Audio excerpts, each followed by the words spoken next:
কালি অৰ্থাৎ 4 ছেপ্টেম্বৰত উত্তৰ লখিমপুৰ চুকুলিভৈয়া স্থিত কনভেনশ্যন চেণ্টাৰত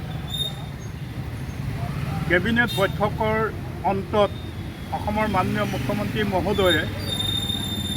ৰাজ্যখনৰ লগতে বিশেষকৈ লখিমপুৰ জিলাখনৰ বিভিন্ন অঞ্চলৰ উন্নয়নৰ সন্দৰ্ভত তথা উন্নয়নমূলক পদক্ষেপ হিচাপে বহুকেইটা আঁচনি তথা প্ৰকল্পৰ ঘোষণা কৰাত লখিমপুৰ জিলা সচেতন নাগৰিক সমাজে সন্তোষ প্ৰকাশ কৰিছে আৰু অসমৰ মাননীয় মুখ্যমন্ত্ৰীগৰাকীয়ে কেবিনেট বৈঠকৰ জৰিয়তে লখিমপুৰ জিলাখনৰ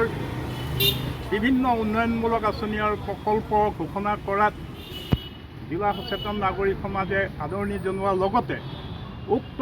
প্ৰকল্প তথা আঁচনিসমূহ যাতে যথাযথ ৰূপায়ণ হয়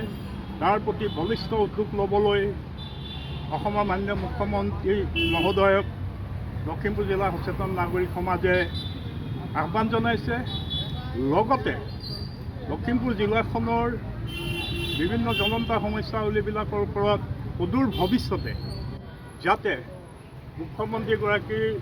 প্ৰচেষ্টাত তথা জিলাখনৰ আটাইকেইগৰাকী জনপ্ৰতিনিধিৰ সহযোগত তথা জিলাখনৰ অভিভাৱক মন্ত্ৰীগৰাকীৰ সহযোগিতাত লখিমপুৰ জিলা প্ৰশাসনে উন্নয়নমুখী বিভিন্ন কাম কাজৰ জৰিয়তে উত্তৰ লখিমপুৰ নগৰ তথা জিলাখনক এক উন্নয়নৰ গতিধাৰা